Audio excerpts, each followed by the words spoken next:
5 cities and 1,490 municipalities, giving voice to more than 300 Radyo Natin announcers every single day.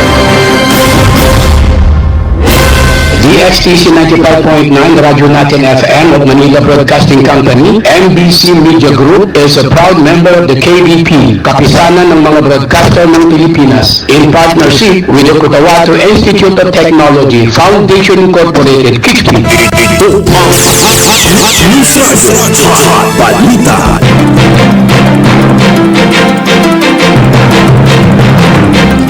DXTC 95.9 na Radyo Natin FM Cotabato City is a proud member of the KBP, Kapisanan ng mga Broadcaster ng Pilipinas of MBC Manila Broadcasting Company or Media Group. Itama po ang inyong mga oras sa buong kapuluan. 5 minuto makalipas ang alas 7 ng umaga.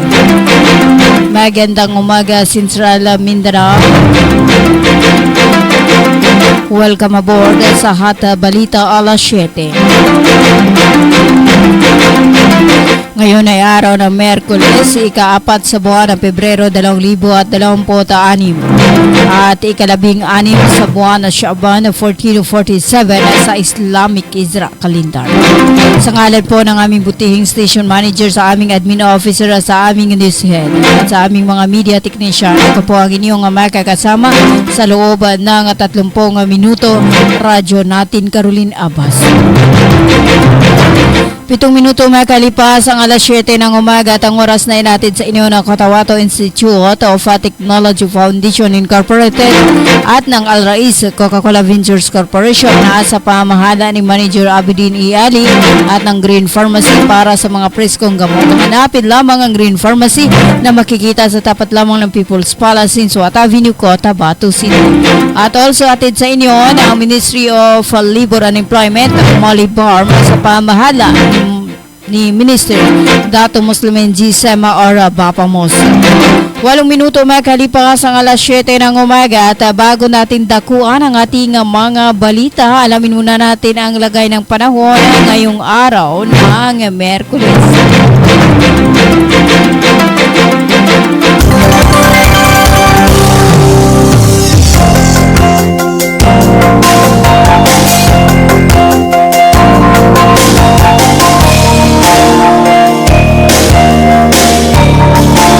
Ayon sa inilabas ng Pag-asa, base sa datos sa kaninang alas 3 ng umaga, tinatayang ang sentro ng Tropical Depression Basyang ay nasa layong 895 kilometro sa silangan ng Hilagang Silangang Mindanao. Mayroong itong maximum sustained winds na may 55 kilometro per hour malapit sa sentro at Gustines na umaabot sa 70 km per hour. Kumikilos ito pakanluran at timog kanluran sa bilis na 20 km per hour. Ang northeast monsoon ay nakakaapekto sa Luzon. Inaasahan ang kalagayan ng panahon ang Eastern Visayas, Central Visayas, Northern Mindanao, Caraga, Davao Region, North Cotabato, South Cotabato at Sarangani ay may maulap na kalangitan na may kalat-kalat na pag-ulan at thunderstorm. Posibleng pagbaha o landslide at dahil sa katamtaman hanggang sa kung minsan ay malakas na pag-ulan. Yan ang ating ulat panahon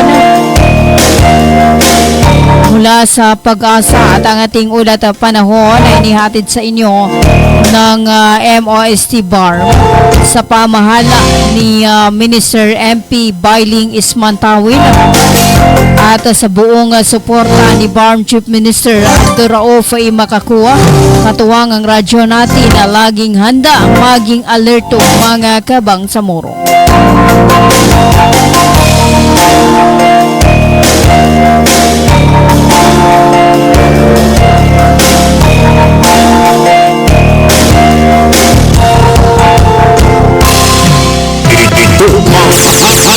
News Radio Hot Balita. Itama po ang inyong mga orasan, oras sa buong kapuluan, 11 minuto makalipas ang alas 7 ng umaga. At para sa ating mga balita, nakiisa ang mga kababaihan at kawani mula sa Ministry of Labor and Employment or MOLE sa mga kapwa kababaihan ng Bangsamoro sa pagdiriwang ng World Hijab Day 2026 na pinangunahan ng Bangsamoro Women Commission o BWC na ginanapan noong ika-2 sa buwan ng Pebrero, taong kasalukuyan sa KCC Convention and Event Center, Cotabato City. Taglayang timang Unity and Hijab. Pinahayag ng mga kalahok ang pagkakaisa at kamalayan sa pamamagitan ng pagsuot ng fuchsia pink na hijab na nagtatampo sa hijab bilang simbolo ng pananampalataya at pagpapalakas ng kapangyarihan ng mga kababaihan na Muslim sa pagtanggap sa kanilang pagkakakilanlan at layunin. Ayon pa kay BWC Chairperson Hadza Bainun Karon, ang hijab ay hindi isang pader. Ito ay isang bintana kung saan nakikita ng mundo ang kaningninganan ng mga kababaihang Muslim. Samantala, suportado naman ni Farm Chief Minister Abdurrauf ay makakuha. Para sa isang babaeng Muslim, ang hijab ay hindi lamang isang kasuotan. Ito ay isang gawaing pagsamba, isang malay na pagpapahayag ng kahinhinan, dignidad at moral na lakas na nakaugalan ng malalim sa Muslim, ika pa ni Chief Minister. Sa ilalim ng pamumuno ni Minister Muslim NG Sema or Bapamos, patuloy na isinusulong ng muli ang mga karapatan at proteksyon ng mga kababaihang Bangsamoro sa paggawa at trabaho sa pamagitan ng mga patakaran inklusibo at pagpapatibay ng dignidad. Ang pagdiriwang ay higit pang pinalakas ng Republic Act No. 12224 na nilagdaan noong 2025 ni Pangulong Ferdinand Marcos Jr. na nagdideklara sa February 1 bilang National Day of Awareness on Hijab and Other Traditional Garments and Attire upang itaguyod ang paggalang sa kultura, pagkakaiba-iba, pagpaparaya sa buong bansa.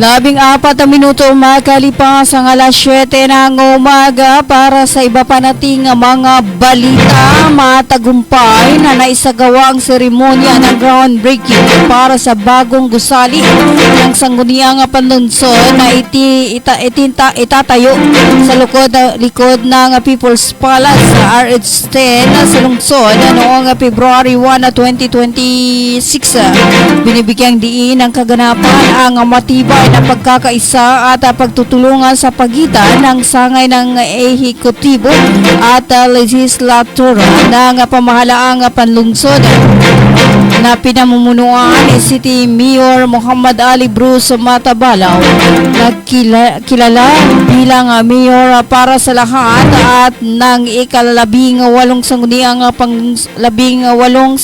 panlungsod sa ilalim ng pamumuno ni Vice Mayor Sultan Johair Madag at sa suporta ni Farm Chief Minister Abdurrauf is makakuha.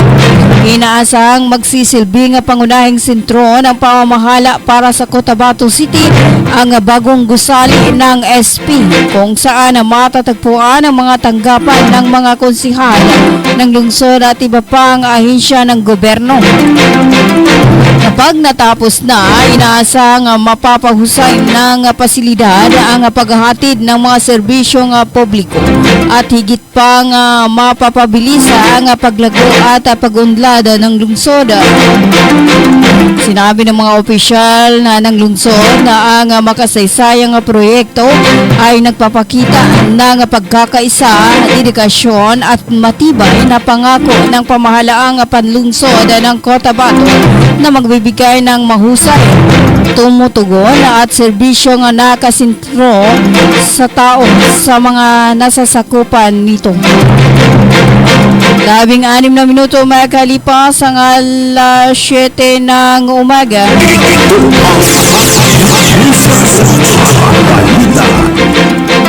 Para sa iba pa nating mga balita, lumahok ang Project Management Office o PMO ng Project Tabang sa seremonyal program ng World Hijab Day na pinangungunahan ng Bangsamoro Women Commission or BWC sa pamumuno ni Chairperson Baynon G. Caron na ginanap sa Cotabato City.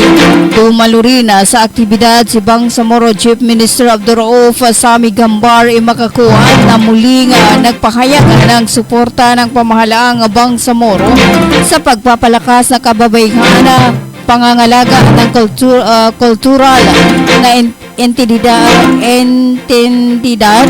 at moral governance.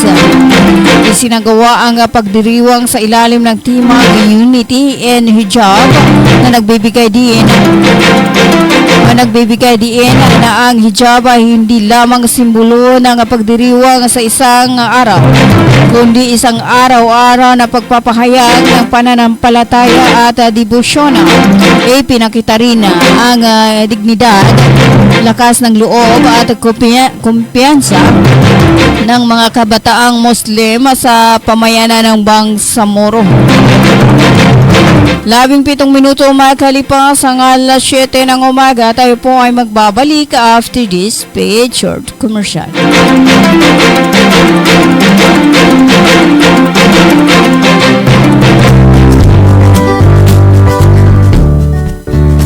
Karapatan mo, protektado ng batas. Alam mo ba na may batas na tumitiyak sa karapatan nating mga persons with disability sa Pilipinas? Ito ang Magna Carta for Persons with Disability o RA 7277. Tinitiyak nito ang bawat person with disability na access sa edukasyon, trabaho, transportasyon, kalusugan at rehabilitasyon. Ayon sa RA 7277, dapat may wheelchair ramps, accessible toilets at sign language interpreters sa mga pampublikong lugar. Sinasabi din sa batas na ito na may proteksyon tayo mula sa diskriminasyon sa trabaho, paaralan at serbisyo. Pinalakas pa ito ng RA 9442 para sa dagdag benepisyo, RA 10070 para sa pagbuo ng Persons with Disability Affairs Office o PIDAD sa bawat munisipyo at syudad, at RA 1054 para sa mandatory employment quota o kinakailangan na 1% ng higit na empleyado ay persons with disabilities. Tandaan, ang kapansanan hindi yan lang sa karapatang pantao dahil tayo ay may batas na kakampi natin at magpoprotekta sa ating mga persons with disabilities. Karapatan mo, ipaglaban mo. Ang paalalang ito ay hatid sa inyo ng Access Project. Hello mga mamis. Gusto nyo bang manganak sa dekalidad at libreng paanakan? Halina at puntahan ang Bagwa Lying-in Clinic. Libreng manganak at kasama na ang family planning. Kaya mga mamis, simulan na ang libreng pagpapacheck up. Dito lang yan sa Bagwa Lying-in Clinic. Open 24 hours at PhilHealth accredited. Narito ang kanilang mga services offered. Family planning, IUD insertion or removal, check-up, pill supply, condom supply, DNPA injection, referrals for bilateral ligation, BTL, natural family planning, NFP method, counseling, maternal and child health, physical exam, breast exam, pelvic exam, prenatal care, postnatal care, pap smear, well body care, immunization, breastfeeding, cord dressing, weight taking, safe, normal, spontaneous delivery, newborn screening. For other services, you may please contact our midwife at landline number 557 4422 or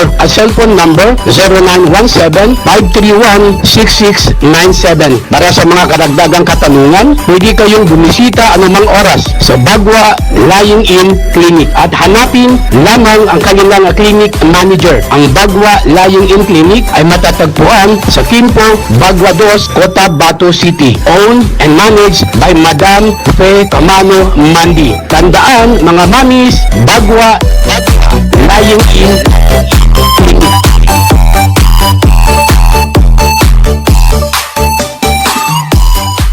Libre po ang mga anak sa Bagwa Lying-in Clinic na kailangan lamang po ang updated na PhilHealth. Maraming salamat. Bay, siya kapan? Why, Bapa? Nana ko din. Bapa.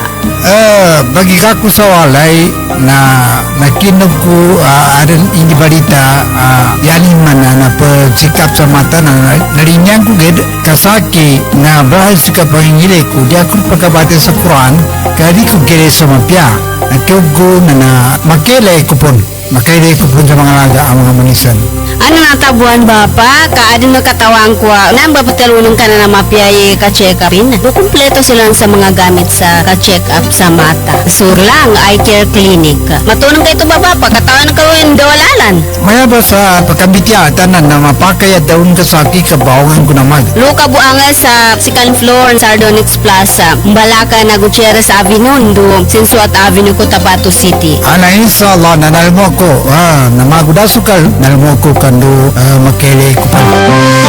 Mga pagali nami, mga pagkat nami, mubangili ka no sa mapeka check-up nin sa mata, undo kompleto yung mga gamit nin, naangi ka no sa Glang Eye Care Clinic, matun sa second floor, Sardonyx Plaza, Malaka na Gutierrez Avenue, undo Sinsuat Avenue, Cotabato City. Mapakaya tamawag ka no sa cellphone number nilan, 0966-024-6066. Kano email ad nilan, glangacc@yahoo.com. Angay ka no dun sa Glang Eye Care Clinic. Glang Eye Care Clinic. Inihahandog ng Ministry of Labor and Employment, BARMM, sa pamamagitan ng Bureau of Employment, Promotion and Welfare. Mole Job Portal project na binuo para sa mga aplikanteng naghahanap ng trabaho at mga pribadong establishmento, kumpanya at recruitment agencies na nangangailangan ng mga trabahante. Libre. Madali. Ligtas gamitin para sa mga job seekers at employers. Narito ang iilan sa features at function ng online platform system na ito.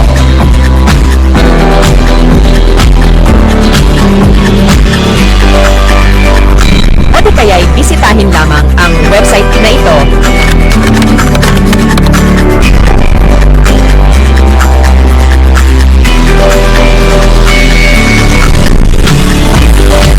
Umaangin din ay scan ang QR code sa larawan. Para sa karagdagang impormasyon, bisitahin ang official website ng moleportal.h. Bumili at manalo ng 300 trips to Mecca raffle promo sa KCC Mall of Cotabato. May 1 raffle entry sa bawat 200 pesos sa KCC Department Store o 1 raffle entry sa bawat 500 pesos sa KCC Supermarket gamit ang KCC Forever Bonus Card. May chance ka pang manalo ng 40 million shopping money. Milyong exciting prizes. KCC Supermarket, nakabarato. Everything's here at KCC for you. When we crave to have fun, yet the time is one song. Everyone is thinking of a crunch with real chicken inside and deliciously fried. Virginia crunchy chicken nuggets. Here it is, it's extraordinarily crunchy. Virginia crunchy chicken nuggets. It's real chicken goodness, tasty oh yes, crunchy goodness in every bite. Virginia crunchy chicken nuggets. Ganito yung sabihin ko sa inyo. Makinig kayo. Binabati ko po kayo at inanyayahan na makinig dito lang sa himpilang DXTV. XTC 95.9 Radyo Natin FM Cotabato City. Maraming salamat po. Sabihin ko sa di magaga.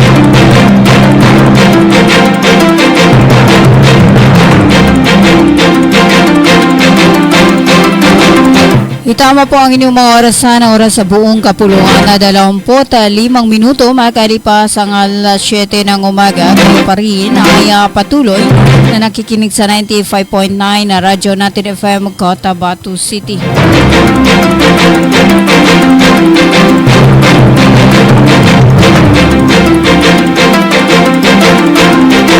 At para sa iba pa nating mga balita, pinananawagan ng Bangsamoro Parliament ang agarang pagpapatupad ng dalawang batas na naglalayong magtatag ng isang memorial site at eco park bilang pagkilala sa pakikibaka ng Bangsamoro.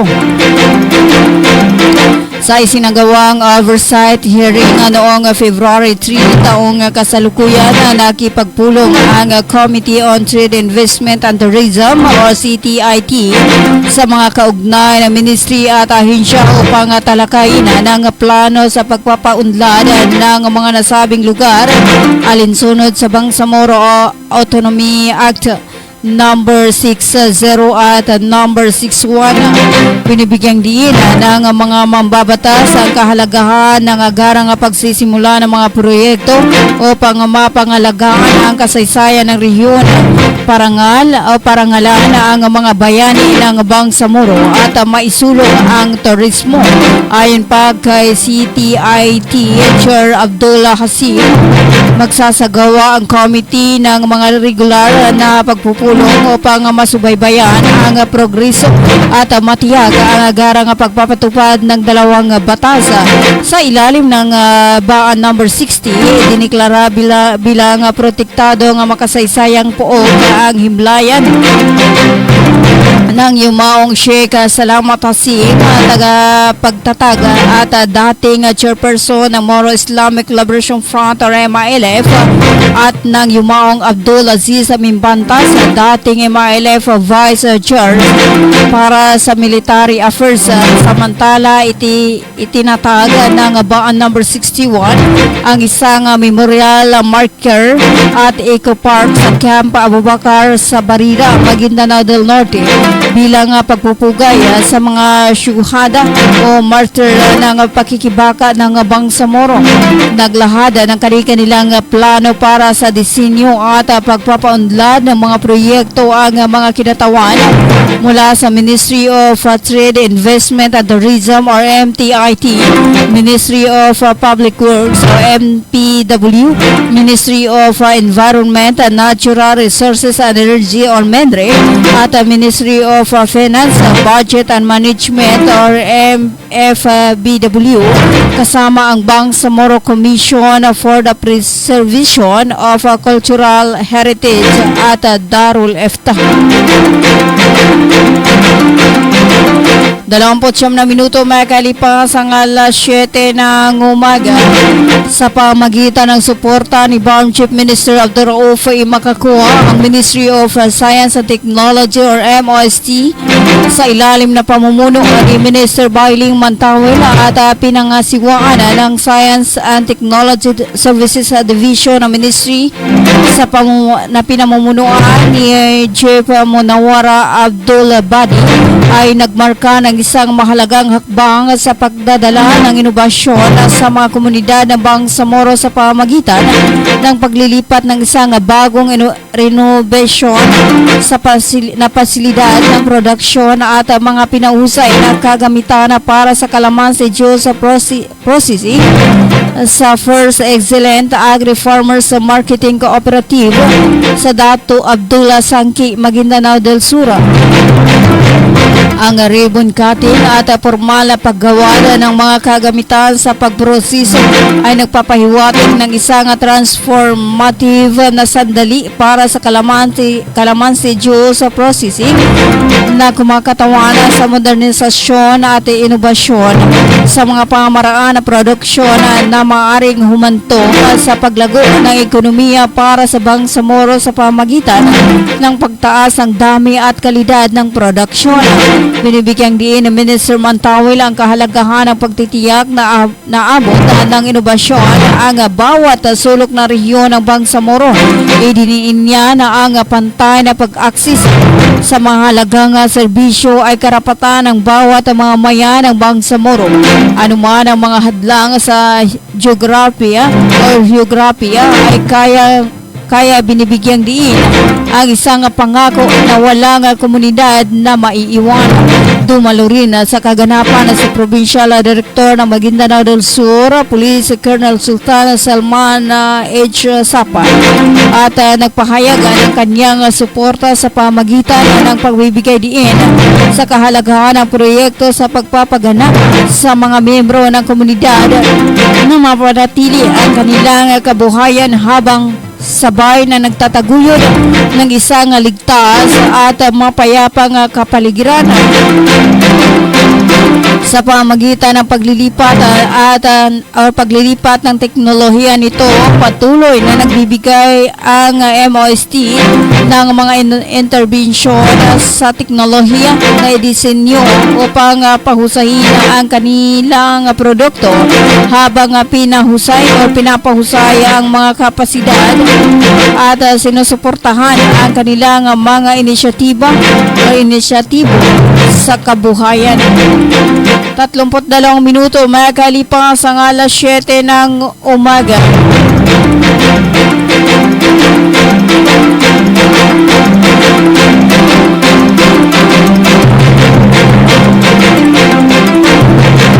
At para sa ating panghuling balita, nagkaloob ng kabuuang 1.5 milyong tulong pinansyal ang tanggapan ni Member of Parliament MP Mohagar Iqbal ng katuwang Ministry of Health o MOH sa pamagitan ng Bangsamoro Health Outreach Program for Everyone or BHOPE sa ilang ospital sa Cotabato City at mga karatig munisipalidad.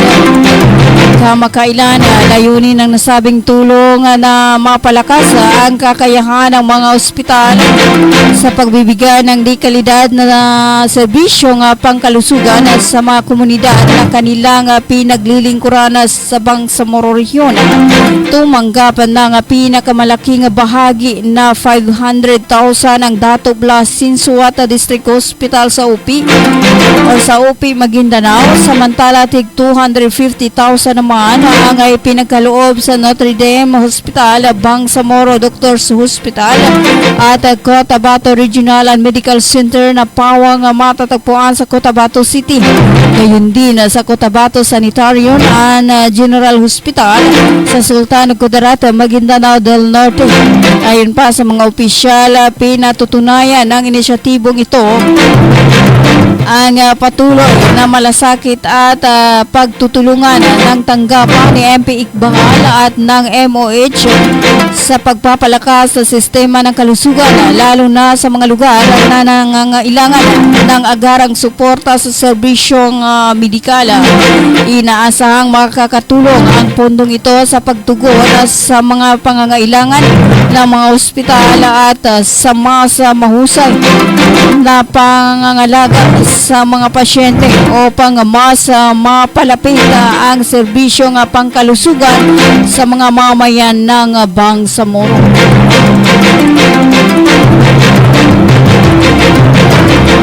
Tatlumput-apat na minuto makalipas ang alas 7 ng umaga at yan na po ang kabuuan ng ating hot balita alas 7.